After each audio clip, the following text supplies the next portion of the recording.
Hello everyone.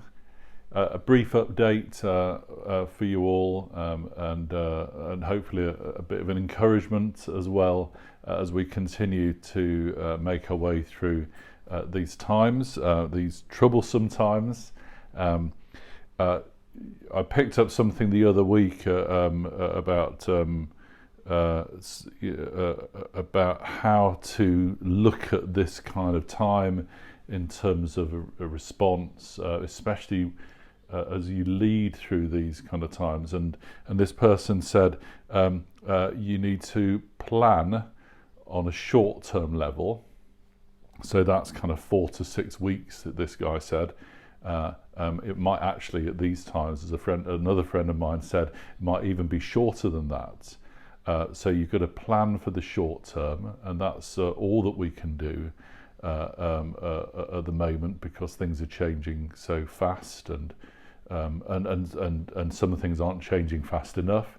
You know, it's a weird thing, isn't it? So plan for the short term, prepare for the medium term. That's your starts at 4 to 6 weeks and goes to 3 months. So a 3-month period of time, you can prepare for some things.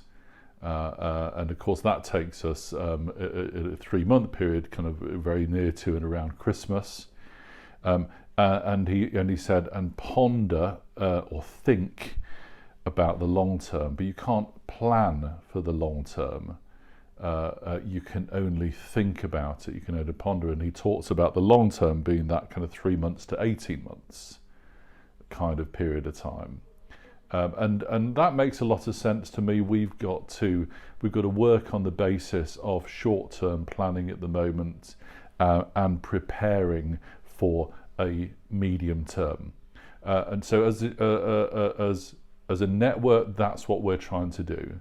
We've got some short-term plans in place, and we're going to stick to them. We've got things set out, the kind of the church and various buildings around the Christchurch site, and West Hill and Old Rome and Bessingby, all kind of geared up for a short-term plan, which is that we'd have people having the ability to be in person with each other, physically present with each other amongst the restrictions, and even with that, we're having to kind of stay very clear and strong on how we're doing it. We're doing it with all the right distancing between chairs, at angles for each chair, people wearing masks to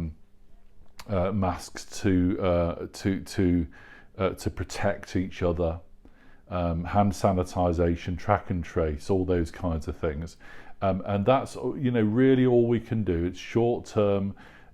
That's the plan. Of course, we will not be doing this, I expect, in a year's time. But for the time being, short-term plan says just keep doing that. But we're also beginning to prepare a bit and prepare for Christmas, and think about what things might be like longer term. So a bit of that's going on, and it's okay for us to function like that, and I'm sure you will be doing that as well. But it's not a good time to put plans into place for the long term. Let's keep short-term planning. I know it's difficult and challenging, and many of us would like to kind of pin things down for much longer and have that security, but we don't have that security at the moment. It's short-term plan at the moment is the key thing, and that's why we've got we're just saying, like, find your people in place of discipleship that you're going to connect with for this time. Connect in smaller groupings, Bible discovery groupings. That's brilliant as well. It's a really good thing to do.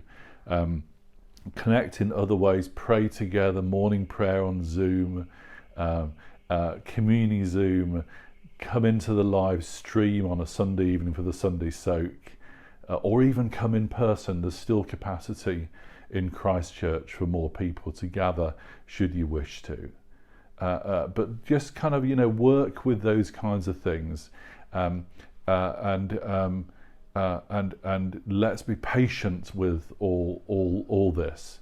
It's short term, a bit of medium term preparation, and we can only really think about long term. We can only ponder and think about long term. We can't put any great plans into place. Commit to discipleship and to being a disciple of others, encouraging other people's discipleship. I was reminded this morning of that verse in Hebrews where it says, don't grow weary and lose heart. It would be very easy to grow weary and lose heart because things keep changing, and everything that we decide to do seems to get moved around, and it's just a drag, it's a bore, it's exhausting, and it wearies us. And remember that instruction in the Bible, that encouragement by the writer of the letter to Hebrews. Don't grow weary and lose heart. So be encouraged at this time. God's with you. He loves you. He's at work in your life. Encourage others with that. Don't grow weary and lose heart.